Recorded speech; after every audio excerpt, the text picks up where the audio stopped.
I'm going out, you're right. Code there, back again, dropping yet another video. As you can tell from the title, today's video is going to be on attitudes towards the police in 2017. I'm very anti-establishment, very anti-police and stuff like that. The reason I'm anti-police and I'm anti-establishment is because the government are corrupt, the MPs are corrupt, the police are corrupt, the banks are corrupt. Yeah, everyone's corrupt. The reason I can't stand the police, because for many different reasons. I mean, growing up in the estates of Manchester, as you can tell from my accent, when you grow up on the estates and stuff, right? Back in the day, yeah, like when I was a kid, right, I was scared of the police, yeah. But then as I get older, my attitude changed because, like, after you have a few run-ins with them and stuff like that, and you work out what they can and can't do, right? You just think, you know what, fuck you, right? I ended up in prison. Another reason I'm anti-establishment, anti-police, is because, like, over the years and stuff, the police have tried for years and years and years and fucking years, right, to try and stitch me up to get me off the streets, right? And the only way they actually got me off the streets ended up slamming me in prison. I've been arrested for everything from firearms to witness intimidation to more firearms and drugs and fucking possession of offensive weapons, knuckle dusters, fucking stun guns, tasers, all this sort of stuff, right? Never been convicted. Always been arrested, never convicted. Even with a witness intimidation, right? They arrested me on a witness intimidation charge. It was alleged that I rang someone for 20 seconds through a fake Irish accent, right? From a payphone. The payphone was swabbed, it was DNA forensically examined, not a single thread of a fucking, not a link between me and the phone box, right? I.e. making the phone call. Do you know why? Because I didn't do it. It was malicious from a police informer that dropped my name maliciously, a former friend, right? With no supporting evidence at all. In the space of 12 hours, I was arrested, questioned under caution, with no evidence, not a single crumb of evidence. I went no comment. No, actually, no, I dropped a prepared statement. A prepared statement, for those that don't know, is I say to my solicitor, I want you to drop a prepared statement. This is what I want to say. Bam. So I dropped a prepared statement. I denied the allegation against me. And then at the end, I said, as a matter of courtesy, I will answer no comment to any further questions, right? I did, with no evidence, right? The police couldn't prove anything because I didn't do it. And bam, I ended up in prison with no evidence. Simple as that. When you go to prison, some people that might think, well, you don't go to prison with no evidence. Yes, you do. There's a little thing called holding charges, right? Which means they want you off the street. It was witness intimidation. That's what it was classed as. Because I was involved with a Manchester gangster, this family of police informers, stitched us up, to be honest, and they put 6 or 7 people in prison just on a say-so with false allegations. Simple as that. So that's why I'm anti-police as well. That's another reason. Now, attitudes towards the police in 2017, right? I've just been on YouTube, yeah. I've just been watching a couple of videos, yeah, of attitudes towards police. And do you know what, yeah? Like I say, back in the... I'm 33, yeah? Back in the 70s and the 80s, in the 50s, 60s, 70s and 80s, right? People respected the police, yeah? They were scared of the police. You used to have duty Bobby, yeah? Like your neighbourhood Bobby. And if you fucked up, they clap you down the arrow, yeah? It used to go on. Right, people that are born in this day and age, yeah, they don't understand what goes on back in the day. Like I say, I was born in '83, so it was before my time. But even when I was a kid, I was scared of the police, you know what I mean? Like, my mum threatened me with a policeman, or they'll put you in jail and all this.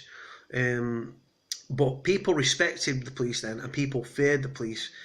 In this day and age, yeah, people, fucking hell, coppers are assaulted, they're verbally slapped down, they're spat at, they're fucking shot, they're fucking killed, because they seem as fair game.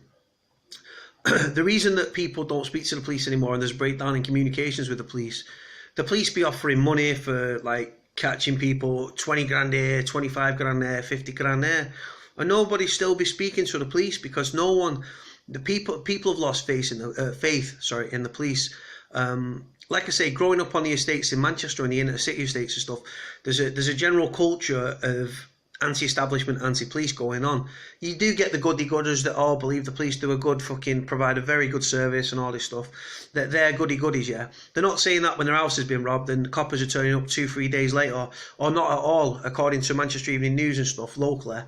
There's a lot of crimes from shoplifting to serious sexual assaults that the police are not investigating, and simply because they don't have the manpower.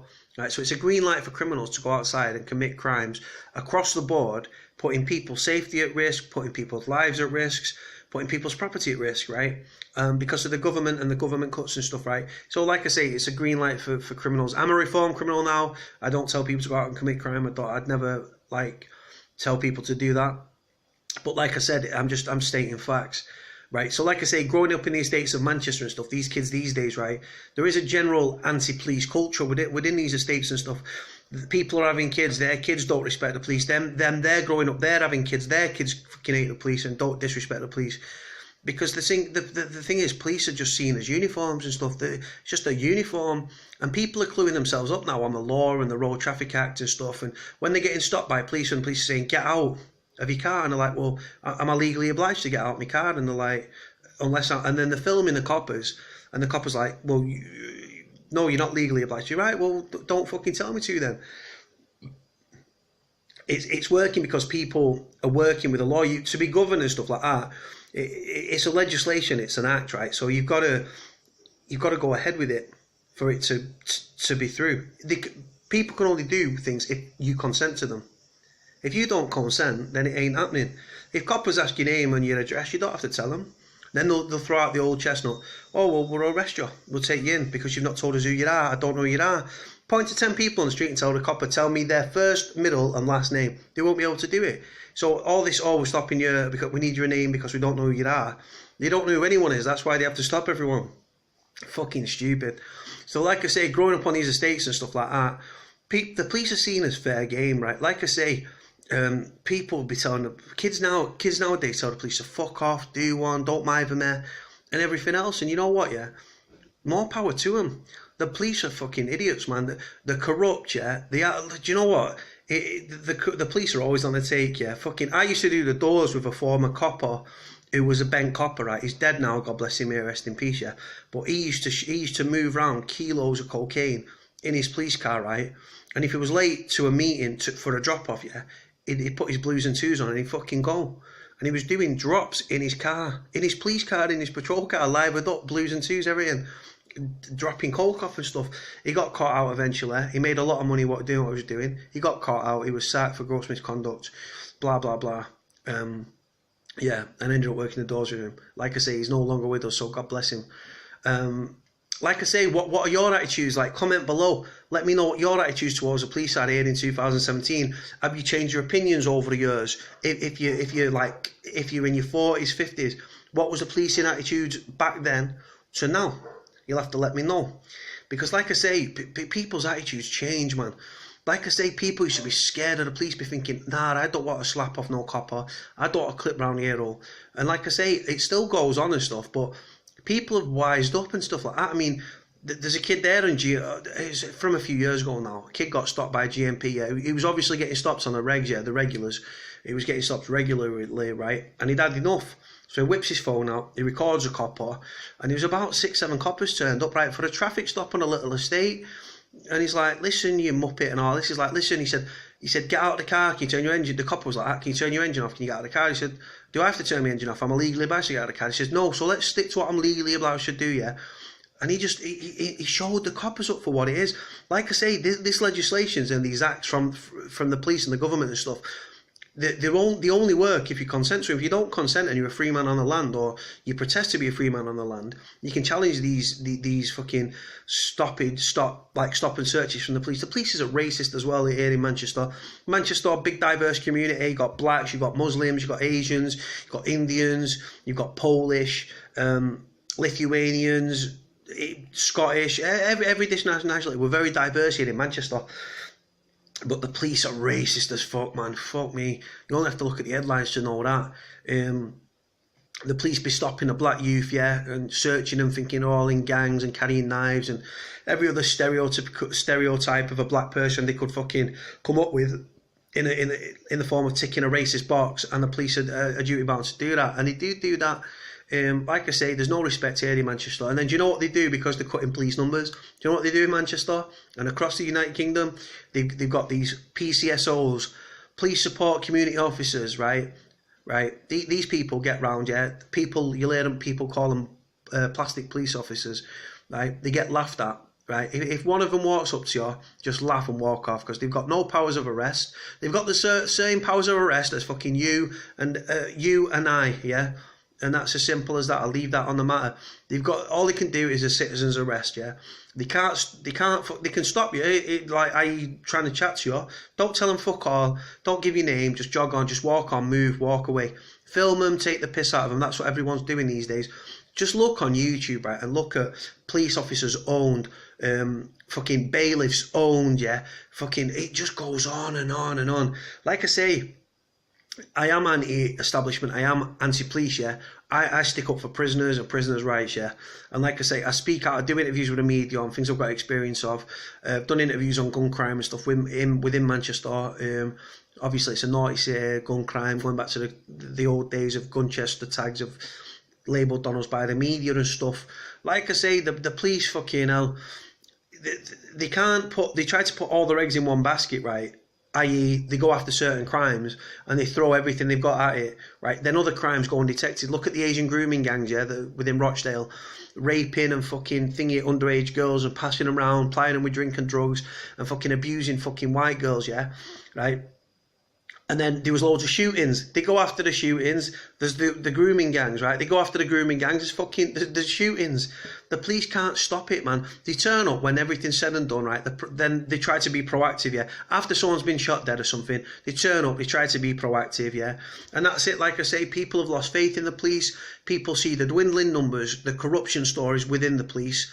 The police have become a laughingstock. People actually are turning to gangsters, criminals, hard men, gangs within the estates, yeah, to deal with problems from antisocial behaviour up to thefts, burglaries, up to fucking serious crimes, right? And the reason that is because one, the gangster, the criminal, the hard man will turn up. Two, he'll get a result, right? And three, he'll get you your stuff back. What do the police do? They either turn up after 2-3 days, right? Or they don't turn up at all, right? They don't investigate the crime. You don't get your shit back. And that's the end of it. And like I say, it's frustrating to see, right, the fact that these coppers getting around earning a fucking wedge, yeah, 30-40 grand a year, yeah, and fucking people are struggling on the fucking breadline, yeah, having to do a bit of this, having to do a bit of that, buying the knockoff fucking fags and everything else, but buying fucking dodgy stuff because they can't afford. The gaps between the haves and have-nots is getting bigger year on year, yeah. Minimum wage creeps up, fucking rate of inflation for shopping and food and gas, electric, and all these commodities go up, but the minimum wage creeps up, so the gaps are getting bigger year on year on year. And then the police would be trying to fucking be pointing the finger at people that are doing a bit of this and a bit of that, yeah, cutting corners because they can't afford to live, slagging them off and fucking arresting them and naming and shaming in the papers. It's disgusting, absolutely disgusting. Like I say, everyone's getting rich, but the poor are fucking suffering, you know what I mean? People are on the breadline, yeah? It's a joke, man. Like I say, the police are laughable, they're corrupt, they'll stitch people up, they plant in drugs, they plant firearms, they charge people with no evidence, they deny them bail with no evidence, and then the courts and the police are all in fucking cahoots and stuff. The CPS, the Crown Prosecution Service, the police, yeah, the courts, they're all in on it together, sending people down willy-nilly.